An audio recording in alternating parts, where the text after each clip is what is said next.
Televidentes, ¿cómo están? Muchas gracias por acompañarnos nuevamente en este espacio Camino a Carondelet, donde los candidatos presidenciales pasan revista a sus propuestas para que usted, votante, y aquel televidente que a esta hora nos dispensa con su presencia y sintonía, pueda entender e interpretar de manera crítica, porque ese es uno de los objetivos del programa, estas propuestas para ver si efectivamente convencen al elector.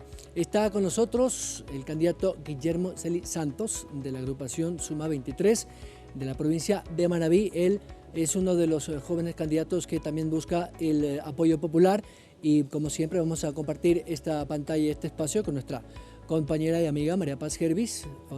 ¿Cómo estás? Muy buenos días. Gracias nuevamente por estar junto a nosotros, María Paz. Buenos días, Byron. Un gusto saludarte. Buenos días a quienes nos escuchan y sobre todo es un gusto saludar esta mañana al candidato Guillermo Celi. Candidato, ¿cómo está? Buenos días. Muy buenos días, muchas gracias, Byron, muchas gracias, María Paz. Es un gusto estar con ustedes, un abrazo a todos los ecuatorianos. Muy bien, en honor al tiempo vamos a empezar con el tema de economía. Así que vamos a iniciar este bloque de unos 12 minutos, donde vamos a compartir con María Paz algunas preguntas y dudas que tienen los electores a propósito de esta propuesta económica. Encantado. Candidato, ¿cuál va a ser su plan de reestructura, de reforma, de reactivación económica? En su plan de gobierno he leído algunas cosas, como por ejemplo esto de la generación de confianza, una reestructuración del tema de las finanzas públicas y también del empleo. Esto con un déficit de casi 7.000 millones de dólares que tiene el Estado ecuatoriano, una deuda que solamente con los tenedores de bonos supera casi los 20.000 millones, y con una reducción de ingresos muy por debajo de los 6.000 millones que normalmente tiene por ingresos de IVA impuesto a la renta. Un petróleo por debajo de los $50 que no genera sino pérdidas en las arcas fiscales como ingresos de exportación. ¿De dónde va a sacar todo ese dinero para poder cumplir este eje de trabajo suyo? Bueno, primero hablar con claridad a los ecuatorianos. La situación económica de los ecuatorianos es complicada. Lo hemos recorrido hoy día 82 días de recorrido nacional, de recorrer cercanamente a los ciudadanos. ¿Qué es lo que está ocurriendo? Lo que está ocurriendo es que no hay plata que alcance. El costo de la vida en el Ecuador es elevadísimo. Por eso mi planteamiento claro de bajar el IVA del 12 al 8%, del 12 al 8% al menos por un año, pudiendo extenderse un año más. ¿Por qué? Porque hoy día lo que necesitamos es que la gente tenga acceso a los productos, que se reactive la economía, que el señor de la tienda, la señora del comercio pueda vender. Eso va a generar empleo al mismo tiempo. Y desde el punto de vista de las acciones contundentes para generar empleo está la reducción del IVA y para meterle dólares al bolsillo de la familia ecuatoriana. ¿Y qué pasa con lo que ha ocurrido en los últimos años en recaudación del IVA? En el año 2019, la recaudación del IVA fue de 4.400 millones de dólares. En el año que acaba de pasar, 2020, se redujo a 3.000 millones de dólares, es decir, hubo una caída de 1.400 millones de dólares. Con la reducción del IVA, al menos por un año, del 12 al 8%, lo que vamos a lograr primero es cuidar el bolsillo de la familia ecuatoriana y por otro lado aumentar recaudaciones, porque de acuerdo a la curva de Laffer, hablando de economía, cuando usted reduce impuestos, aumenta el espectro de consumo y aumenta las contribuciones por el número de ecuatorianos que ahora sí van a poder acceder. Eso es fundamental en nuestro gobierno. Pero también vamos a generar una acción contundente de venta de bonos de deuda interna que va a permitir generar entre 4 a 5 mil millones de dólares para inyectar recursos de capital semilla y para apoyar al mismo tiempo a lo que son las MIPYMES, las micro, medianas y pequeñas empresas que tanto necesitan en medio de la crisis que nadie los ha ayudado. Ahora, el tema petrolero y minero, lo he escuchado usted en algunas presencias en medios, que tiene una especie de acuerdo preliminar o conversaciones preliminares con algunos gestores de la producción, tanto minera como petrolera, para con ellos tratar de buscar ya un acercamiento para una inversión segura en el Ecuador. Con los precios de las materias primas están por debajo de los históricos, aunque los metales sí tienen un repunte. No hemos tenido tampoco una inversión extranjera en el sector minero importante por diferentes circunstancias, entre ellas la famosa inseguridad jurídica.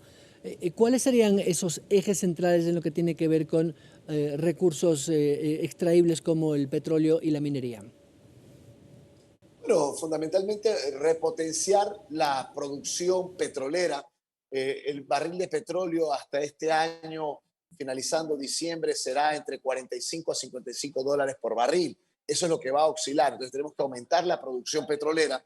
Pero por otro lado, lo que hay que hacer en materia minera, yo quiero decir la verdad. Aquí quienes está diciendo que no va a ser minería, los está mintiendo, los está engañando. La minería hay que hacerla siempre y cuando tenga dos requisitos fundamentales: la conservación del medio ambiente y el resarcimiento social a los sectores que necesitan recursos justamente de la minería. ¿Qué hay que hacer en minería? Primero, yo voy a develar los nombres y apellidos de quiénes son los que en el Ecuador tienen concesiones mineras y bajo qué condiciones y en qué gobierno fueron entregados, por un lado. Por otro lado, el Ecuador tiene cerca de 150.000 millones de dólares en reservas de oro y cerca de 400.000 millones de dólares en reservas de cobre. Entonces, en medio de la pandemia, en medio de la crisis económica, esos recursos tienen que ser reinvertidos, revertidos en favor del pueblo ecuatoriano para salud, para educación, para emprendimiento. Entonces, ¿qué vamos a hacer con aquello? Se va a permitir, obviamente, generar minería que permita un resarcimiento real de lo que es el tema ambiental sin contaminar, sin dañar lo que son fuentes de agua. Para eso se necesitan los mayores niveles de cuidado ambiental y la utilización de esos recursos en favor de la salud, alimentación y emprendimiento de los ecuatorianos, para lo cual la exportación de minería va a ser fundamentalmente en lingotes, no lo que está haciendo ahora, que se envía el cascajo con el producto, lo cual no se sabe exactamente cuánto de mineral se está extrayendo y se está exportando. En nuestro gobierno le vamos a poner el cascabel al gato, cuidando siempre el ambiente y un resarcimiento a los sectores sociales que más necesitan salud, educación y emprendimiento. Candidato Guillermo Celi, en su plan de trabajo usted aborda uno de los elementos que más preocupa en el Ecuador, que es el tema del desempleo. Sin embargo, yo encuentro algunas ausencias de medidas concretas. Entre la estrategia que usted propone, habla de crear el marco legal mediante una nueva ley para fortalecer la ley de promoción del primer empleo. Y lo que usted considera, lo que ofrece que contendrá esta iniciativa es, entre otras cosas, programas de capacitación, promover políticas de no discriminación al momento de contratación, promover el rol del sector privado en la demanda laboral. Es decir, su diagnóstico, el cual usted presenta en el plan de trabajo, es bastante bien intencionado. Pero ¿qué de esto es nuevo? Cuando nosotros ya tenemos la institución del primer empleo, ya se garantiza, al menos en términos de normativa, que no va a haber discriminación, que se va a promover la innovación, el emprendimiento. En concreto, ¿cuáles son los recursos que usted va a destinar y cuál es esa propuesta de reforma legal que plantea para que esta vez sí funcione esta figura? Bueno, fundamentalmente creando este capital semilla que tanto se necesita. Vamos a vender bonos de deuda interna al sector de la banca, a las mutualistas, a las cooperativas y a los ecuatorianos en general. Esto va a generar cerca de 4.000 millones de dólares que van a ser inyectados a través de capital semilla, tanto a emprendedores y sobre todo a la mujer ecuatoriana en un 50% que necesita emprender, pero con algo que es fundamental: la capacitación, el seguimiento, que será importante. Por eso le dispondré a la CEDECID que inmediatamente apoye a los emprendedores en la planificación de su emprendimiento para que sean exitosos. Eso será fundamental en nuestro gobierno. Vamos también a generar una acción contundente, conjuntamente con las universidades del Ecuador. Y he hablado con rectores universitarios para apoyar en lo que es capacitación, para apoyar en lo que es un apoyo en el seguimiento, innovación y tecnología para los emprendimientos. Eso será fundamental en nuestro gobierno. Lo vamos a cumplir, como también inyectar capital de operación a las micro, medianas y pequeñas empresas que tanto lo necesitan, que nadie las ha ayudado. Eso nos va a permitir mantener los empleos e inclusive incrementarlos. Fundamental acción concreta, Maripaz, que daremos en el gobierno de Celi. Como lo digo siempre, soy Guillermo Celi y voy a cumplir mi palabra.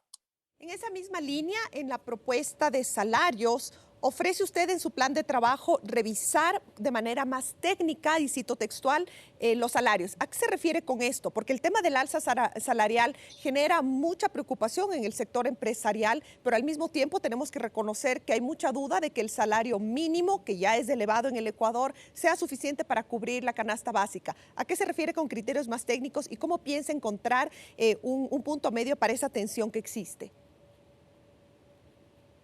Un gran acuerdo nacional. Nosotros somos gente seria llevamos adelante la bandera ideológica que es de suma de nuestra agrupación, que es el modelo de gobierno responsable. Ahí hay candidatos que están ya desesperados porque no crecen, porque no van a llegar a la segunda vuelta. Nosotros vamos a llegar a la segunda vuelta y por eso seremos un gobierno de profunda unidad nacional para hablar con todos los sectores. ¿Y qué es lo que estamos haciendo? Si estamos bajando el IVA del 12 al 8%, eso significa que el salario básico de hoy día, que es $400, va a significarle más recursos para poder adquirir y vivir mejor. Y luego hay que revisar, como anualmente se revisa en todo gobierno, y ese es un mandato constitucional, el tema del salario. Pero en un gran acuerdo nacional. Ya sabemos que la canasta básica está en los $711,26, que es la canasta básica, y el salario está en $400. Esa es una realidad. Pero lo que vamos a hacer es, con la reducción del IVA del 12 al 8%, es más bien darle más recursos, más dinero en el bolsillo de los ecuatorianos, porque va a bajar el costo de la vida. Si se dan cuenta que eso es lo que se debe hacer, esa es la medida que necesitan los ecuatorianos. Yo no ando en avión, ni en helicóptero, ni en el oropel de confort de ciertos candidatos. Yo estoy en el territorio, con los ciudadanos, como lo he demostrado, con Fernanda Palacio, esa mujer emprendedora que vende helados de paila ahí en la Plaza de San Francisco en Quito y que necesita un apoyo contundente para sacar adelante a sus hijos siendo jefa de familia. Ese es mi compromiso, que lo voy a cumplir. Candidato, el tema de exportación, sobre todo de la agroexportación, ha sido pilar fundamental para mantener la dolación y que permita ingresar dólares en esta pandemia. El banano superó casi los 3.000 millones de dólares, el camarón igual, 2.800 millones de dólares, los derivados del café igual, el cacao, perdón, y también la industria pesquera. ¿Cómo va usted a fortalecer ese sector de comercio exterior, teniendo en cuenta que hay un acuerdo comercial con Estados Unidos que tendrá que ser ratificado por el nuevo gobierno? En el caso de ser usted, ¿cuál será su política? Bueno, primero manejar la política internacional como tiene que ser, abriendo el Ecuador a todos los mercados del mundo, no manejada como un club de amigos del presidente de turno, como lamentablemente en los últimos 14 años se ha venido manejando la política exterior y la política sobre todo comercial.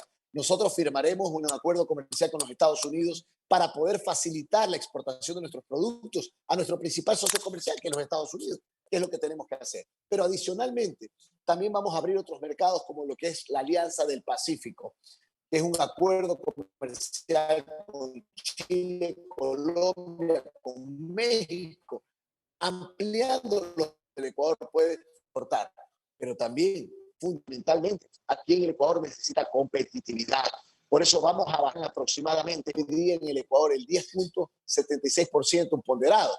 Cuando en Perú, por ejemplo, el arancel ponderado es de 2,26. Nosotros vamos a ponerle cero arancel a la importación de insumos agrícolas para el sector agrícola y de maquinaria agrícola, y vamos a generar una reducción de los aranceles a las importaciones en 4%. ¿Por qué? Porque el 75% de las importaciones del Ecuador son materia prima y bienes de capital, justamente para la producción nacional y para la exportación. Debemos motivar la competitividad del Ecuador con el resto de países de la región. Esa será fundamental. Y ahí está la respuesta, con acciones efectivas y acciones oportunas en favor del empleo, para la reactivación económica y las exportaciones. Gracias al candidato Guillermo Celi a propósito de su planteamiento económico. Vamos a una pausa. Al regresar trataremos temas relacionados a la salud y la educación.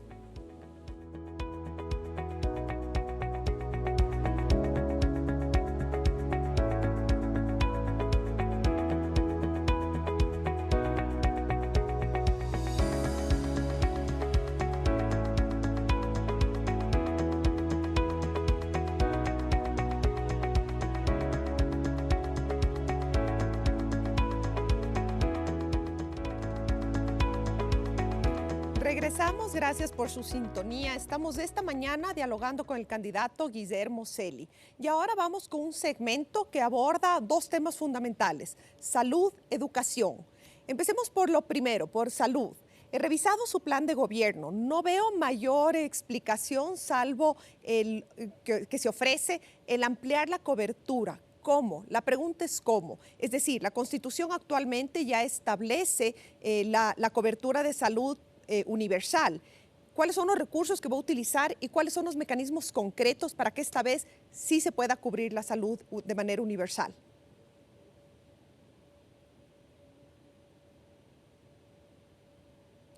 Muchas gracias por su pregunta. Primero, seré un presidente ágil, efectivo, para conseguir la vacuna con todos los sectores, con Estados Unidos y las diferentes casas farmacéuticas, pero también con Europa, inclusive con Rusia, siempre y cuando estén calificadas de acuerdo a la FDA, de acuerdo a la OMS, que permita rápidamente obtener la vacuna y hasta el mes de diciembre vacunar al 90% de los ecuatorianos en fases. La primera fase tiene que ser vacunados a los diferentes médicos, enfermeras, enfermeros, auxiliares que están en el primer frente de batalla, de la mano con las personas mayores adultas, con las personas con enfermedades crónicas, con las personas con discapacidad, y aquellos ecuatorianos y ecuatorianas que prestan un servicio al público, sean del sector público o privado, con la colaboración del sector privado con quienes he conversado, para que vacunen gratuitamente a sus colaboradores, porque hoy día el sector privado está funcionando a media llave, un 50 o 60%, pero si vacunan gratuitamente al 100% de sus empleados, colaboradores, va a empezar a operar al 100% y eso va a generar empleo.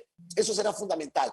Y Maripaz, para poder fortalecer el sistema de salud del país, hay que fortalecer la salud primaria, que son los centros y subcentros de salud.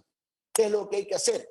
Hay que tener médicos de familia, médicos nutricionistas, que apoyen de manera contundente a los ecuatorianos. Y aquí les voy a dar cifras reales. El Ecuador tiene 20.000 ecuatorianos que hacen diálisis todos los meses. Eso significa aproximadamente 28 millones de dólares al mes que el Estado ecuatoriano tiene que garantizar las diálisis para los ecuatorianos. ¿Qué es lo que queremos hacer en nuestro gobierno? Salvar vidas. Impedir que sigan aumentando las enfermedades graves no contagiosas, como es la diabetes, que lamentablemente llega a la insuficiencia renal y luego a las diálisis. Esto significa que debemos mejorar el sistema de nutrición a través de los centros y subcentros de salud para la nutrición de la familia ecuatoriana y de esta manera fortalecer de manera clara, efectiva, oportuna lo que es la vida de los ecuatorianos. Eso lo vamos a hacer y vamos a incrementar en por lo menos 4.400 millones de dólares el tema de los recursos para salud. ¿Cómo? Vamos a requerir un crédito SWAT a los Estados Unidos. Ya Estados Unidos le prestó 8.000 millones de dólares a Colombia y a Perú. Nosotros requerimos de por lo menos 6.500 millones de dólares para el año 21 y el año 22, que permita ampliar la cobertura de salud en medio de la pandemia. Ese será mi compromiso. Lo voy a hacer porque conozco de cerca. Y le voy a poner un caso. Estuvimos en Chibunga, si me permite, una zona rural discúlpeme que le interrumpa, candidato. donde 60 atenciones al día. Sí, me escucha, discúlpeme que le interrumpa. Un poco para avanzar en las preguntas que tenemos, que son varias y el tema es amplísimo. Le agradezco por su respuesta, pero yo quiero referirme también a una de las tantas tareas pendientes que queda de esta última legislatura, y es el COS, el famoso Código Orgánico de la Salud, que entre varias cosas que quedaron pendientes y razón por la cual las distintas bancadas estuvieron debatiendo 8 años y después tuvimos un veto total del presidente de la República. Mi pregunta es, ¿cuál es su postura en caso de llegar a Carondelet frente a este cuerpo normativo? Y uno de los grandes temas de salud pública, y pongo salud pública además de derechos humanos, es el problema del embarazo adolescente. ¿Cuál es su postura como individuo, como aspirante a la presidencia de la República frente al derecho de las mujeres a decidir, frente a la situación catastrófica y dramática que vivimos en el Ecuador de tener un porcentaje tan elevado de niñas que son forzadas a ser madres en el marco de la salud pública? Bueno, primero en el tema del COS se necesita un COS, un Código Orgánico de Salud, pero un Código Orgánico de Salud que sea descentralizado, no lo que querían aprobar. Yo por eso estuve en contra, que era completamente centralista, que impedía que obviamente las diferentes provincias tengan un acceso a una mejor salud. ¿Y qué es lo que ha ocurrido?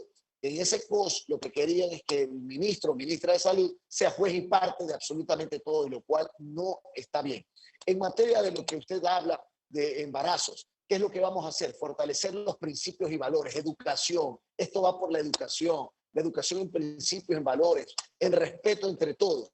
Y obviamente permitir un procedimiento que permita ampliar el accionar en materia de educación, no solamente la parte de estudios como tal, sino ampliar arte, cultura, deporte. Nuestra juventud tiene que estar dedicada a los temas importantes de la vida y ocupados en su tiempo. Por lo cual, yo estoy, y lo digo con claridad, a favor de la vida desde la concepción y el apoyo contundente a la mujer ecuatoriana, a la mujer que necesita un apoyo, un respaldo y un seguimiento. Lo he dicho con claridad. ¿Y el apoyo a la vida de esas niñas que son forzadas a ser madre? ¿El apoyo a la vida de esas niñas que por causa de violación son forzadas a ser madre? ¿El apoyo a esa vida también está en su plan de gobierno? De ambas vidas. ¿Por qué? Porque usted sí se ha dado cuenta, Maripaz, qué ocurre cuando una mujer, luego de conocer el hecho execrable y la noticia criminis de que ha sido violentada o atentado en su pudor, ¿qué ocurre luego? ¿Usted se ha dado cuenta si hay un seguimiento a esa mujer, si esa mujer fue apoyada psicológicamente, si esa mujer fue apoyada en resarcimiento de sus heridas corporales, si se le dio el apoyo para un emprendimiento, para un empleo? Yo me voy a preocupar por ese seguimiento. Esa es la responsabilidad de mi gobierno. Las niñas no podrían ir al empleo ni al emprendimiento, ¿verdad? Las niñas violadas son forzadas a ser madres, no deberían ir a un plan de emprendimiento ni de empleo.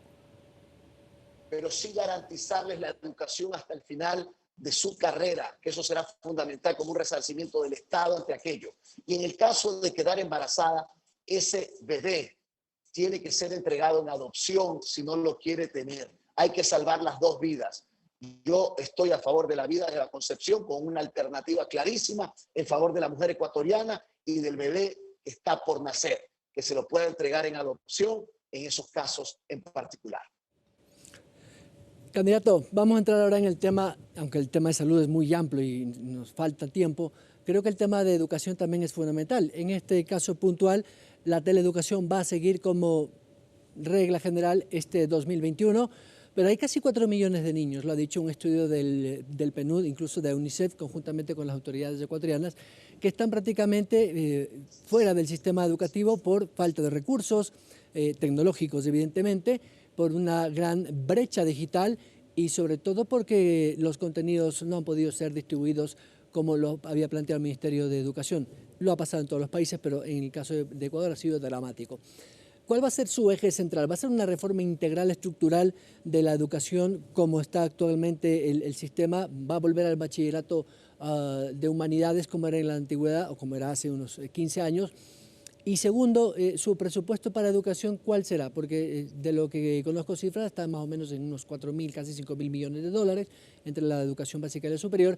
Y esto de alguna otra manera también va a hacer que usted invierta o no en nuevas estructuras educativas y en el soporte tecnológico, tablets, computadoras y por supuesto Internet. ¿Cómo lo va a hacer?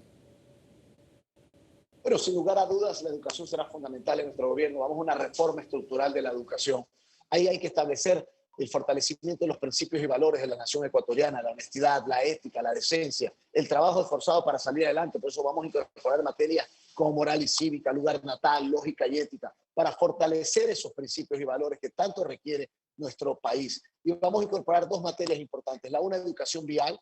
Hoy día, lamentablemente, la mayor causa de muerte en el Ecuador son accidentes de tránsito y no puede ser simplemente una publicidad momentánea el tema de la educación vial, sino que tiene que ser una educación permanente para que niños, niñas y adolescentes apoyen a sus familias en saber cumplir con la normatividad de tránsito, inclusive en que en el tercero de bachillerato los jóvenes puedan hacer su curso para obtener una licencia de conducir. Eso será fundamental. Pero también vamos a incorporar una materia que se llama riesgos, que va a ser fundamental para poder salvar vidas en caso de los desastres naturales. Aquí han pasado casi 5 años del terremoto del 16 de abril en mi provincia de Manabí y en Esmeraldas. ¿Y qué ha sucedido? Todos hacemos exactamente lo mismo cuando hay un temblor o cuando hay un sismo. No hay un protocolo real y eso es producto de un proceso educativo que va a ser profundizado en mi gobierno como una materia, como también el poder ayudar de manera clara a las familias ecuatorianas. En materia de recursos, vamos a fortalecer e incrementar los recursos en educación. El país necesita aquello. Yo convertiré al Internet en un servicio básico para todos, en un privilegio de pocos, con subsidios obviamente a las personas más sencillas y humildes que lo necesitan y con una tabla de acuerdo a la capacidad de ingresos de los ecuatorianos. Porque hoy día, y les pongo el caso de Michelle Pinargote, una joven del tercero de bachillerato, manabita en Santana, tiene que cruzar la carretera de Santana a Ayacucho, subir a una loma para tener conectividad a Internet. Ella representa a los miles de jóvenes que hoy día no tienen conectividad y si no tienes conectividad a Internet, ¿qué es lo que pasa? No estás educándote, no puedes acceder a la educación. Eso no puede seguir pasando en el Ecuador. Vamos a cortar la brecha digital, vamos a apoyar en computadoras, en tablets, para los sectores sociales que tanto requieren. Hoy día, 8 de cada 10 familias en el sector rural no tienen ni computadora ni tablet. Y en el sector urbano, 6 de cada 10 no lo tienen. Eso lo vamos a cambiar. Primero con un gobierno honesto y transparente. Yo soy un ecuatoriano y seré un presidente que no tenga conflicto de intereses y que busque el bien común. Candidato, en el tema de educación superior, ¿usted mantendrá la misma estructura de estos exámenes que antes se llamaba ser bachiller, que lo que buscan es la ubicación de los chicos en las facultades y en las diversas carreras, o dejará a la libertad de cada quien que pueda escoger la carrera como era antes? Lo he dicho con claridad, vamos a eliminar el examen ser bachiller, es decir, esa prueba mata sueños de los jóvenes y sus familias, porque mata los sueños de los jóvenes, de sus familias para ir a la universidad. Vamos a crear un preuniversitario para que los jóvenes igualen sus conocimientos y una vez igualados esos conocimientos puedan ir a la universidad, pero con orientación. ¿En qué tipo? Orientación para que tomen carreras técnicas. El Ecuador necesita de técnicos de 2 y 3 años que les permitan acceder rápidamente a tener un empleo o generar un emprendimiento. Le voy a dar ejemplos. Técnicos en desarrollo agroproductivo, técnicos en cultivo de productos orgánicos que tanto se requiere, técnicos en ciencias del mar. Solamente conversando con la flota pesquera de Manabí, se necesitan 100 mecánicos para reparación de barcos y lo que son motores de barcos. Y hoy día solo hay 3 o 4. Imagínense ahí la cantidad de empleos que existe. Entonces, al Ecuador y a los jóvenes hay que orientarlos, hay que apoyarlos, hay que ayudarlos. Y ese será mi compromiso con la juventud ecuatoriana. Gracias, candidato. Antes de irnos al último segmento, sí me gustaría abordar algo de medio ambiente. Veo que usted tiene una propuesta bastante interesante, pero más allá de la propuesta muy general y hasta cierto punto, me disculpa, romántica del medio ambiente, también tiene que ver algo con el desarrollo económico, una industria sustentable, una empresa limpia, procesos, evidentemente lo que llaman la economía violeta también. ¿Cómo usted pretende conectar esa política de medio ambiente versus la producción de un país que necesita recursos y necesita empleo? Por ejemplo, en mi gobierno, fundamental acción será el apoyo para agua potable y alcantarillado. Lo que está sucediendo con los ríos del país en su mayoría, lamentablemente, es porque no hay un buen tratamiento de las aguas servidas que van directamente a los ríos del país contaminándose cuando debe existir un procesamiento. Es ahí donde nosotros vamos a ayudar a los gobiernos autónomos descentralizados, porque el alcantarillado y el agua potable es salud preventiva, pues justamente para la gente, es parte de la salud y eso hay que apoyarlo. En los procesos ambientales hay que generar reforestaciones contundentes, pero obviamente con variedades propias y autóctonas de cada región. No podemos importar cosas que no son las del Ecuador y darle también un tratamiento a nuestros rellenos o sanitarios, que se llaman ahora, o las celdas que permitan tener rellenos con resarcimiento ambiental y sobre todo inclusive se pueda vender el compost y otras acciones contundentes al respecto. El tema de recuperación de los ríos del país será fundamental.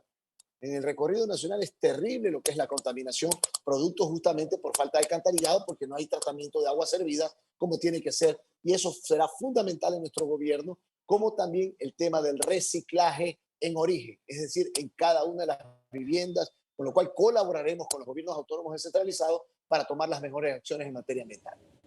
Gracias, candidato Guillermo Celi Santos. Vamos a la tercera y última pausa.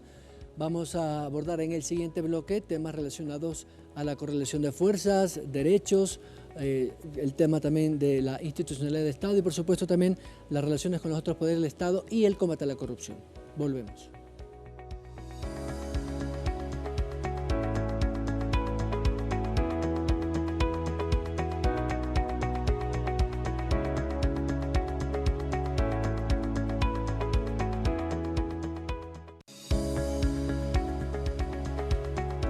Estamos de vuelta conversando con el candidato Guillermo Celi. Esta vez vamos al último segmento para hablar de democracia, de justicia y de política, un tema fundamental para poder llevar a cabo todas estas propuestas que usted ha planteado en su plan de trabajo.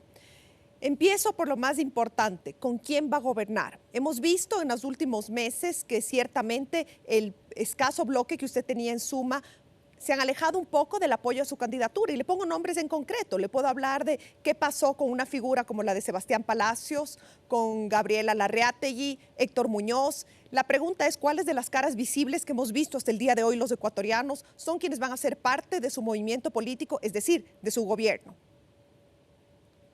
Mire, María Paz, yo voy a gobernar con los ecuatorianos, con la ciudadanía, con los mejores y con las mejores. Eso será fundamental.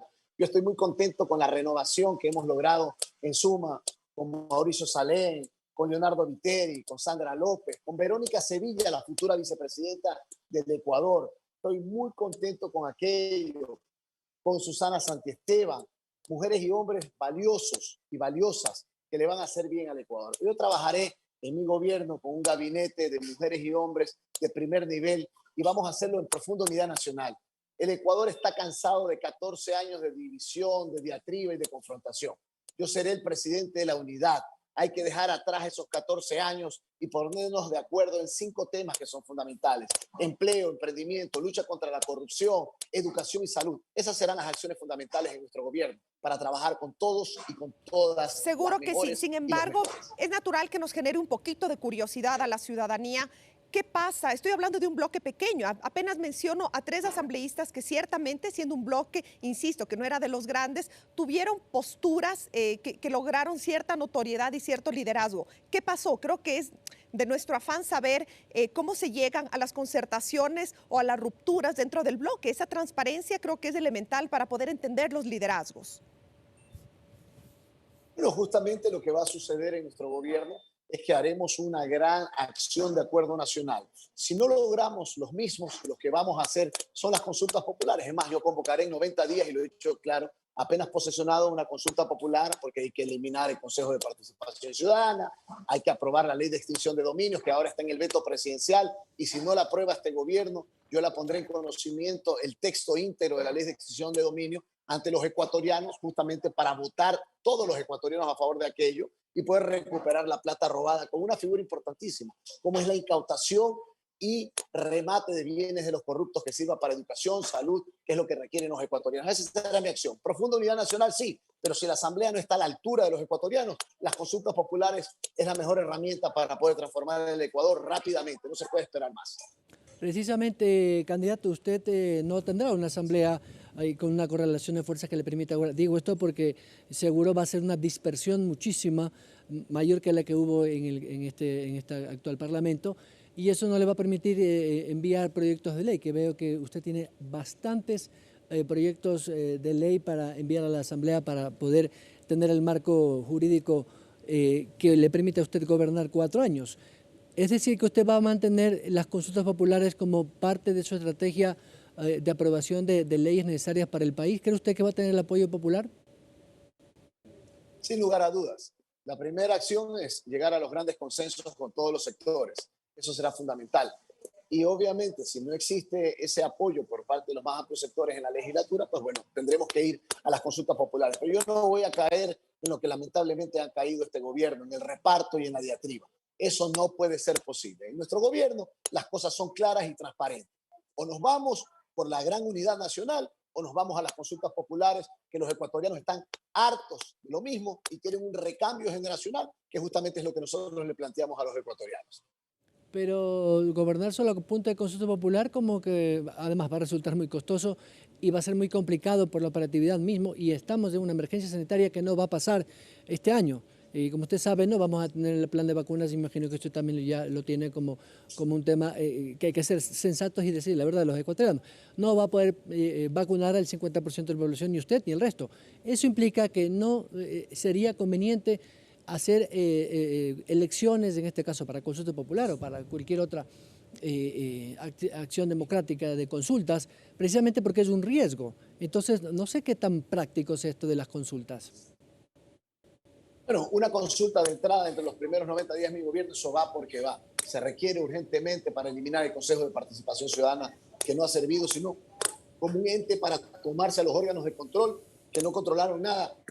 Y ahí están los escándalos de corrupción en los últimos 14 años, justamente para eso. Pero obviamente lo que vamos a lograr y lo que vamos a trabajar es para llegar a los grandes consensos, más allá de diferencias políticas e ideológicas. Eso es lo fundamental que vamos a tomar como acción en nuestro gobierno. Actualmente tenemos un proceso de designación de jueces. Como todos los procesos, ha sido también altamente cuestionado. ¿Cuál es su postura frente a la independencia judicial? Más allá de la declaración de que todos respetamos y promovemos la independencia de los poderes del Estado, en concreto, en la consulta popular, ¿plantea alguna reforma en los mecanismos de designación de autoridades toda vez que se ha eliminado el Consejo de Participación Ciudadana y Control Social? Bueno, por supuesto, la legislatura será la que se encargue de lo que es la designación de los órganos de control, como pasa en cualquier democracia del mundo. Lamentablemente aquí se inventaron el agua tibia que no sirvió para nada y lo único que sirvió es para meterle la mano a los órganos de control y no controlar nada, sino que jugó el pepo al tutti frutti la corrupción en el país en los últimos 14 años y eso es lamentable. Lo que vamos a hacer es darle los recursos necesarios a la función judicial. No es posible que la propia fiscal se queje que no tiene los recursos necesarios para contratar más fiscales y peritos en las investigaciones contra la lucha de la corrupción y el crimen organizado. Eso no puede seguir pasando. Dentro del marco de la independencia de funciones daremos los recursos necesarios. Como también una reforma importante es separar a la fiscalía del Consejo de Participación, perdón, del Consejo de la Judicatura.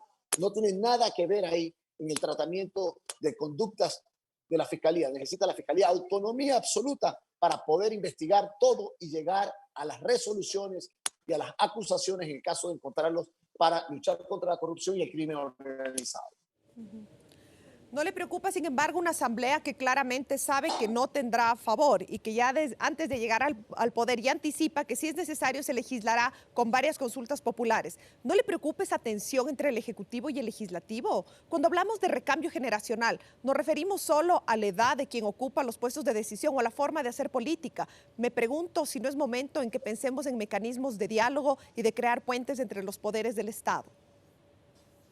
Es lo que estoy diciendo. Yo seré el presidente de la Unidad Nacional, que la voy a propender y que la voy a defender hasta el final. Pero en caso de que no tengamos el apoyo o el eco necesario, hay que tomar decisiones. Yo no voy a ser un presidente guabina. Yo voy a ser un presidente que tome decisiones desde el lado de los ecuatorianos. Candidato, el tema corrupción, todos los candidatos hablan de lo mismo y se quedan en, valga la redundancia, en un lirismo de que vamos a combatir, pero o sea, me gustaría que usted me explique cómo combatir la corrupción desde el punto de vista institucional como gobierno. Vamos a hacer un gobierno por resultados, vamos a hacer un gobierno con profundas auditorías, un gobierno que permita que la designación de cargos públicos exista un concurso público de mérito y oposición, que existan auditorías permanentes, que la Contraloría General del Estado pueda dar el informe previo a la contratación, que permita de alguna manera seria, clara, que esos procesos no vayan en acciones que detonen lamentablemente en corrupción. Y también una reforma integral a la ley de contratación pública. No es posible que venga un administrador, un gerente de hospital a comprar lo que le da la gana, mascarillas con sobreprecio, fundas de cadáveres en exceso y con sobreprecio. Eso no lo podemos permitir. Por eso vamos a empaquetar las atenciones médicas en salud. ¿Cuánto cuesta una operación de apendicitis? ¿Cuánto cuesta el tratamiento de COVID para salvar la vida de un ecuatoriano? Y eso significa cuántas mascarillas se necesitan para ese tipo de acciones, cuántos analgésicos, cuánta medicina, cuánto indumentario. De eso se va a acabar el cuento, que venga un administrador a comprar lo que le da la gana simplemente por corrupto o sinvergüenza. ¿Va a eliminar entonces el servicio de contratación de obras, el CERCOP, mejor dicho, y va a reformar la ley de compras públicas o va a poner otra normativa, otra ley?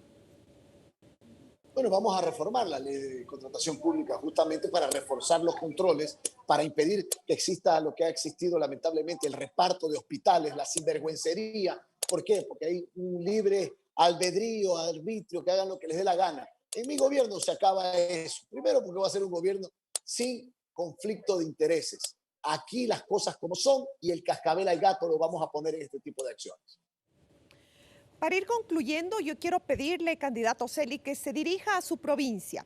Seguramente la provincia de Manabí es una de las más golpeadas por los actos de corrupción y a pesar de que no podemos fiarnos de las encuestas, entre otras cosas, por lo dispares que son las previsiones, pero tenemos algunas que apuntan a que en Manabí estaría ganando la tendencia del gobierno donde se suscitaron los mayores actos de corrupción justamente después de la catástrofe del terremoto de Manta. ¿Qué le diría usted a su provincia de Manabí? Primero que en Manabí estamos ganando nosotros y vamos a ganar nosotros la elección en Manabí y vamos a entrar a la segunda vuelta. Esa es la realidad. No tiene idea lo que está sucediendo en Manabí con el apoyo contundente, porque los manabitas somos gente honesta y transparente, además que trabajadora y con una garra especial para salir adelante en momentos difíciles.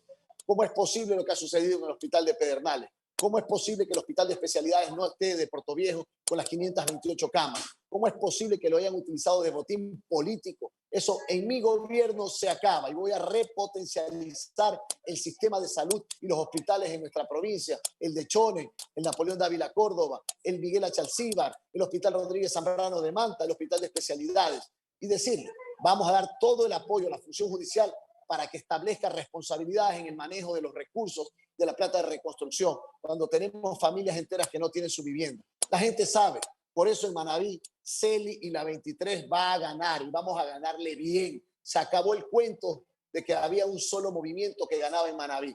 Vamos a hacer ese recambio generacional en Manabí clarísimo y eso a nivel nacional, Sierra Centro, Quito y Guayaquil, el Austro, nos va a permitir llegar a la segunda vuelta. No le paremos bola a esas encuestas que no están de acuerdo a la realidad. Ya va a ver usted lo que va a pasar este domingo, la gran sorpresa. Estamos atentos, sin duda, como todos los ecuatorianos y ecuatorianas, a ver qué pasa este próximo día domingo. Byron. Así es, María Paz, hay expectativa nacional. Vamos a ver qué deciden el voto, pero la recomendación a todos los votantes es que lean las propuestas de sus candidatos y no se dejen llevar por simplemente propuestas demagógicas. Guillermo Celi, candidato a la presidencia de la República por el movimiento Suma 23, muchas gracias. Byron, María Paz, a ustedes muchísimas gracias. Me abrazo cariñoso a los ecuatorianos. Vamos con fe, con esperanza y con valentía a transformar al Ecuador diciéndole la verdad. Este 7 de febrero, gracias al apoyo de ustedes, estaremos en segunda vuelta. Soy Guillermo Celi y voy a cumplir mi palabra. Un abrazo cariñoso a todos y gracias por todo su apoyo y respaldo. Muchísimas gracias. Buenos días, candidato. De esta manera llegamos al término de este segmento y de este bloque de entrevistas con los candidatos y pues simplemente a la espera de que en el transcurso de la semana también podemos tener otros candidatos que ya no los han confirmado, pero será cuestión de sumar para ver qué día podemos estar con ustedes, con los otros candidatos. Pero la propuesta de este espacio de la televisión pública y de los medios públicos en general ha sido mostrarles a ustedes, a la mayoría, si no de todos, los candidatos presidenciales, para que puedan conocer de primera mano qué es o cuáles son estas propuestas que quieren llegar a los electores para una toma de decisión final para ser gobierno o no. María Paz, muchas gracias por estar nuevamente en este espacio.